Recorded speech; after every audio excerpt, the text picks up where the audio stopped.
Réalité ya bana kino.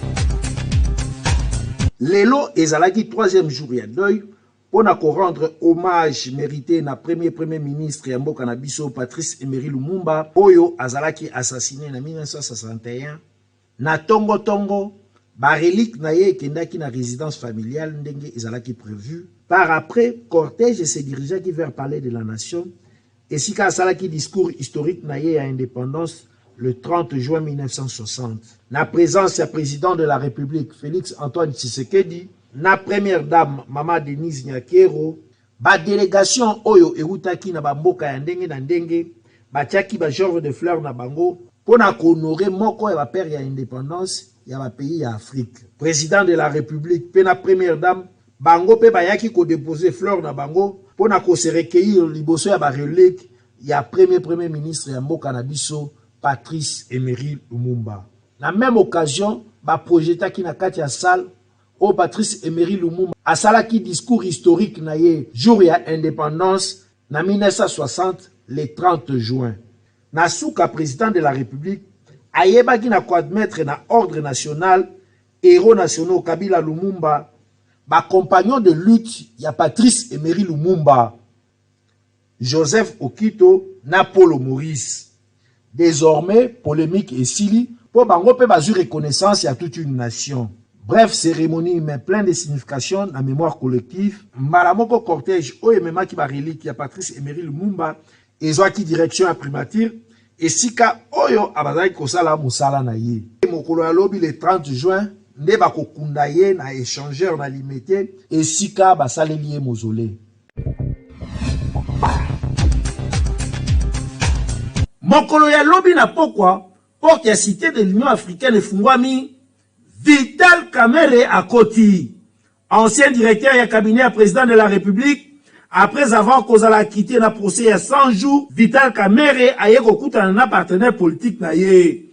Pendant 2 heures du temps, président de la République Félix Antoine Tshisekedi na Vital Kamerhe, babeti kati ya haut niveau, boyoka ye moko Vital Kamerhe, ndenge asololi na sima audience. Esengo ya kokutana pe na lobi Nzambe aza malamu. Soki ondimela ozana kondima epai ya Nzambe nyonso ekopesamela yo. Ezalaki pe esengo ya kokutana na moninga ya politiki.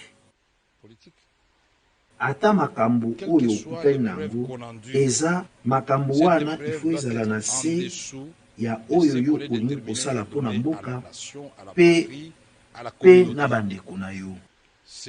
Na wana nde tokolonga. Soki moko na biso atie makambo na ye pembeni mpona kokanisa nini asengeli kosala mpona mboka ya malamu, mpo ngai nayokoli makambo ebele na boloko. Koyokamela, kolenda, nayokoli pe ndenge ya koluka Nzambe. Oyo ezali koleka na este, ezali kozangisa biso nyonso maloba. Congolais nyonso asengeli kozala kaka na sima ya mokonzi ya mboka pe na gouvernement pona kosala ke kimia ezonga na mboka na biso. Tozangi mayele tobwanya te. Tosengeli kotala lisusu libundeli na biso pe kokomisa yango makasi po tobanda kolonga bagere. Ezali pe kaka bitumba te, ata pe na diplomatie. Yasolo! Les pays africains entrent en République démocratique du Congo, prennent les ressources dont ils ont besoin et repartent. Quand les Belges ou les Français ou les Américains ou les Chinois le font, nous crions. Mais quand des Africains le font, on appelle à des négociations, etc., etc. Il y a des injustices que des Africains commettent sur d'autres Africains. Qu'est-ce qui nous empêche de faire les ponts sur le fleuve Rosso entre le Sénégal et la Mauritanie? Qu'est-ce qui nous empêche de faire le pont sur le fleuve Gambie pour donner une continuité territoriale au Sénégal, régler le problème de la Casamance? C'est pour dire que les doctrines d'intégration que nous avons choisies, après 50 ans, comme on est à...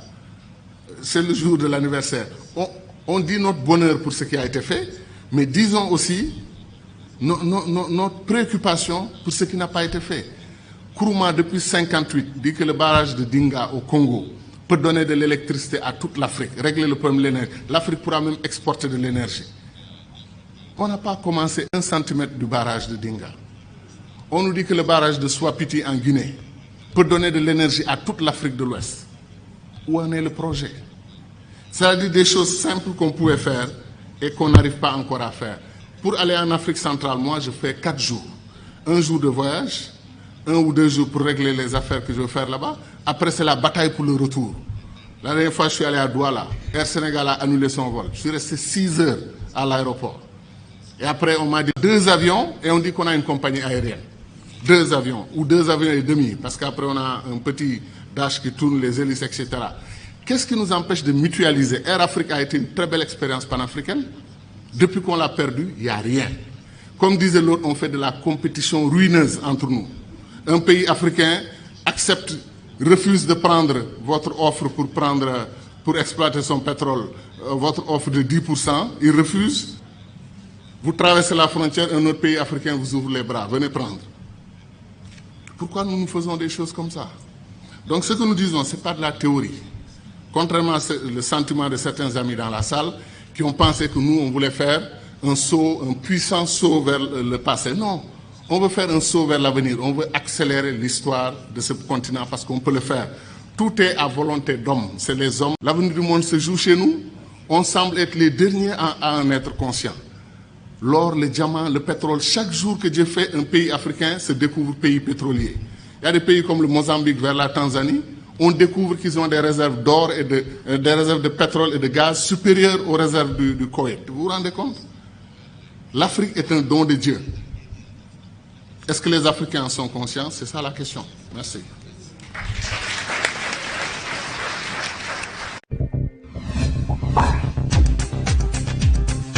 Tozala na bomoko.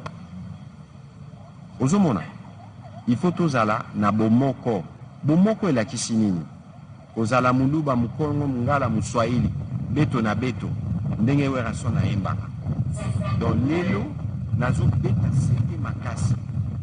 Ba oyo bali ba attaquer hôtel pona tel batika makasi zo bunda langage de la diplomatie solo non Kenya koya non omoni sikoyo nous avons pas côté la biso kaka te omoni biso na bisayo tozana 9 frontières. Combien de pays en Afrique ont 9 frontières? Total na misu makambo etali kubunda pona ekolo. Bateau basala ka guerre eza basoda. Bateau bazo attaquer biso baza côté kuna yo binisi machette na Kinshasa. Est-ce que l'air bazo beta bal to bombe au papa machette au papa nani? Ozomona. Wana eza ba stratégie ya manipulation bazo kotisa na bato. Mais le peuple congolais faut yeba que mokonzi mboka ndenge na lobaki lobi alandaka seconde par seconde situation sécuritaire aux Africains. Et puis il faut battre bitumba et ça la marana stratégie. Nous sommes salama toki le battre. Pour dévoiler bas plan. Non. Mais il faut que chaque centimètre en boka et vous allez défendu. Que ndenge tozo qui ne veut plus jamais. Baoana kande ba mesana mukolo zali ba oswama. Obi Kongoza et Bembanyoka et si la rasomote. Ata tozana bakoko so ndenge nini. Mais badongolo miso jamais bakokikolo, jamais. Bobo mbangona mutu. Parce qu'il faut batouba comprendre l'enjeu il y a guerre. Et ça là déjà dans les passés. Il faut bano ya biso bazokola. Ba comprendre makambo ezo le kalelo. Bangonde ba rediriger Congolo. Bayeba, qu'est-ce qu'il faut faire et quelle attitude il faut avoir? Na ba voisin ou ba kanisa kake po bango baza malamu, il faut Congo zala na problème. Ozomon. Donc awa to comprendre banjeu na biso to sangana. tomilengela to soki toza na bomoko infiltration kokota wapi. Pourquoi jamais balonga Congo? Parce qu'à chaque fois que makamba boyaka tobosa na ba couleur na biso et bino ba média principalement bino télévision nationale, il faut vous assurer que bozo pesa congolais information en temps réel, parce qu'à un moment où manipulation est qui na bisi bino ba misusu pe baza na stratégie na bango manipulation boye biango bo sale la biso ba émission bo lakisa biso bilili ya mapinga na biso ndenge bazobunda bo bete la biso masolo ya enjeu ya mboka to comprendre ba dynamique ya mboka nde bongo beaucoup contribuer na bitumbo ezosalama.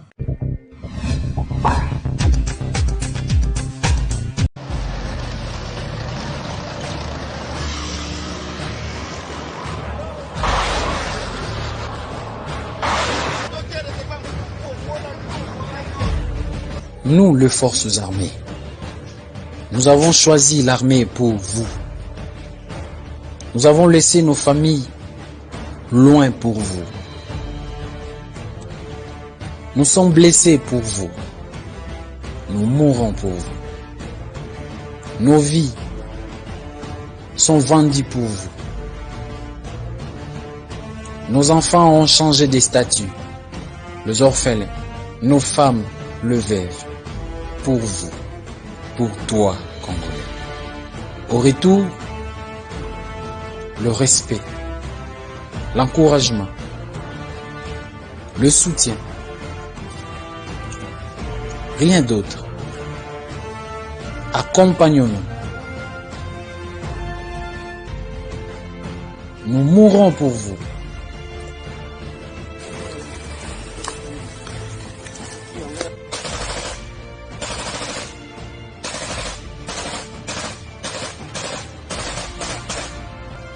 C'est pour toi que je suis devenu blessé.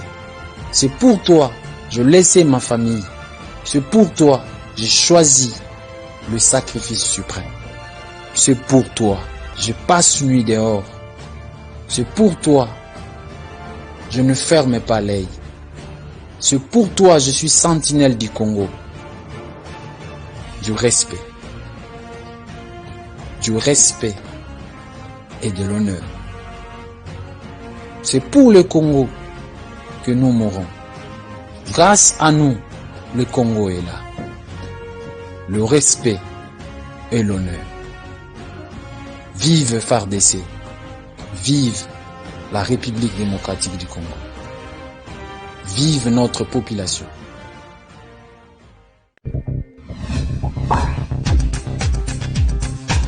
Bayeli susu bango banani société Beltesco toujours ndenge amesana kosunga population congolaise sikoyo ayeli bino eloko ya motuya tunanga nini ezali bongo spaghetti roni oyo bozali komona ndenge bazali ko présenter biso yango awa ezali produit moko kitoko makasi okoki kolia yango na biloko nyonso oyo olingi Thomson soso viande ya lolenge nyonso tope madesu oyo na Kinshasa tobengaka madeblo oza mobimba bana mikolo tout le monde akozala d'accord na spaghetti oyo roni esengeli koyeba ke pâte alimentaire oyo esalemi na semoule de blé ezali na elengi pe guna ndenge ya kosakana te kasi babosani bino te baye nyonso oyo pe baza batu ya ba nostalgie balela ba macaroni Beltesco acheli bino pe lisusu macaroni roni yango pe lisusu ndenge moko gu ya ndenge ya kosakana te elamba makaka ndenge moko mwa ya muke ya moto etoki oche yango na kati quelques minutes après ebeli bana ya classe ba papa na tongo va bakende musala yo pe mama soko ngo kende marché okoki ko beta yango repas moko ya 5 minutes et sangisi libota mobimba pe bozali calé na journée bokoya kolia kaka na pokwa vérifiez toujours logo ya Beltesco tango ozali kosomba po ba mwifi na Kinshasa bazali ebele po yango de ezali ba produit ya qualité supérieure oyo Beltesco a chelibino na marché to offrir bino produit kitoko o babengi spaghetti roni ezali pâte alimentaire à la semoule de blé. pâte alimentaire à la semoule de blé oyo ezali kaka spaghetti roni oyo esengeli kolesama na mabota na biso maman responsable papa responsable ba étudiant ba coopérant spaghetti ezali kaka moko ezali spaghetti roni oyo ezali ya qualité supérieure oyo spaghetti oyo baleka ngo partout tozali na produit mususu babengi ya kitoko makasi babengi macaroni ya Bitosco en tout cas ngala benga ngo kima kinkaka ezala l'habitude ya consommation na bino mikolo nyonso ya kolia macaroni roni na spaghetti roni po ezali biloko oyo ezali kotonga nzoto ezali kopesa biso nzoto makasi po toyeba ko vivre longtemps na mokili ezali cadeau signé Beltesco mwana mama yebela pona kolia biloko ya qualité il faut toujours Beltesco po yende akanga Kinshasa République démocratique du Congo mobimba uta batango ebele autre bakité tolobi Kinshasa et l'équipe partout. Na cadre ya rubrique na biso bitambola tambola lelo totuni mutuna na ba parents soki bana baza kokola na ndako moko mwana ya mwasi mwana ya mobali na âge ya 15 ans 16 ans 17 ans est-ce que ndeko ya mwasi na ya mobali bakoki kolala lisusu mbetu moko na ba âge wana eza berere moko oyo ezosalama mpe surtout na biso baafricain précisément d'abord nous les congolais omoni mwasi na mobali bakoki kosangisa bango esika moko te vi baage oyo bino bopesi wana soki totali culture ya mundele mwana kouta de une année à 7 ans 10 ans donc d'office face à la séparation basi bazala na chambre na bango mibali bazala na chambre na bango mais chez nous en Afrique précisément na Congo soki tozo subir ba calvaire wana suite ya ba possibilité za vraiment te mais ça très dangereux na parents au moins na rokoma na 17 ans mobile 17 ans mwasi bala l'ensemble donc ça vraiment normal te que ça soit ba lobby baza bandeko soki tozongi quand même na l'écriture lobby cher est toujours faible et non cher est faible en plus basi bayeba vraiment kolala te akolala des fois la mutu na ba sens mobo ya bien te ndeko pa kola muka akomi na barrière à penser c'est normal oh moi na so akomi na ba temps wana toyebi kakenda na ba âge moko ya adolescent et lelo vie mboka ndenge mokili plutôt évoluer ba mundela sala mambo belé na ba téléphone tout consort ko regarder loko moko aye sibitima pe na ndeko na ye a pratiquer donc ça vraiment mabe ça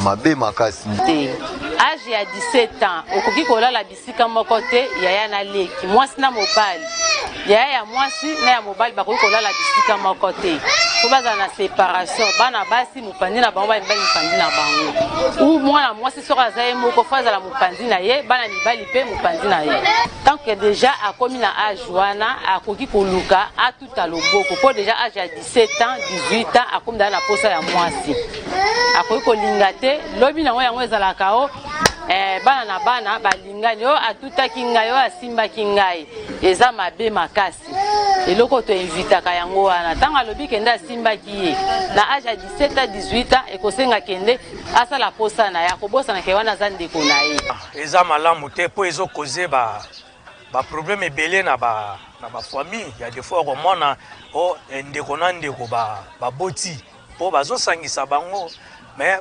bapara wana pe baza na impossibilité ya kokabola bango yango ezokoze ba problème ebele na ba mabota yango eza nano manque ya possibilité lo wana ezali likambo ya para na para pona kotala likambo wana po mususu aloba nga naza na moyen te mususu alobi nga naza na moyen donc wana eza problème ya para ndenge azokotalela libota na ye fo toza prudent na makambo mosusu soki baza bande bien sûr mais il y a des conséquences oyo ekoyi ata mosusu toye kozutuka makambo mosusu ekoyi soki bana baza sexe opposé bana ndako moko il faut nano koseparare bango parce que toyebi te tomoni kaka baza bandeko mais il faut nano kosepare bango bazala basi kote na bango mibali kote na bango po toboya makambo mosusu oyo ekoya na nsima ya makambo wana éviter parce que ebele tozoka oh azo vivre na baboti na baleg na e oh ekoma ko epu akomi na ze oh nani apesi bakomi oh grand frère oh petit frère vraiment ebeka basi bazaka côté wa faible soki makamwana eza lokola molimo boyi hein molimo wana soki eye barateke oyo nazo déconseiller baboti wana bazo vivre na bana na bango baza déjà âge moko élevé. Il faut bazala vigilant et prudent na makambo wana. Moi naza 15 ans, 18 ans, 20 ans, non. Il faut moi bon, eso dépendre sous possibilité.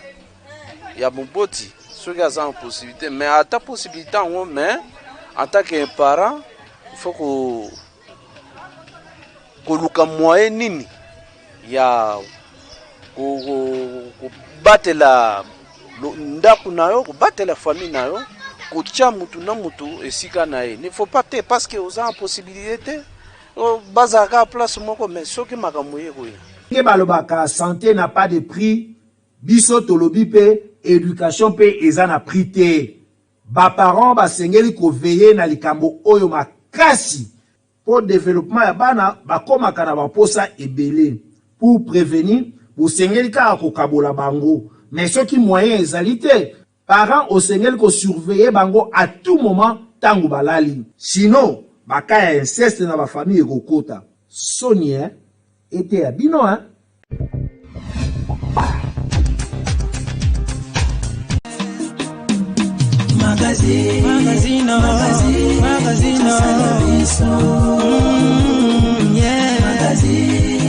Magazine, Kinshasa na biso, réalité ya banaki, réalité ya banaki, réalité ya banaki no.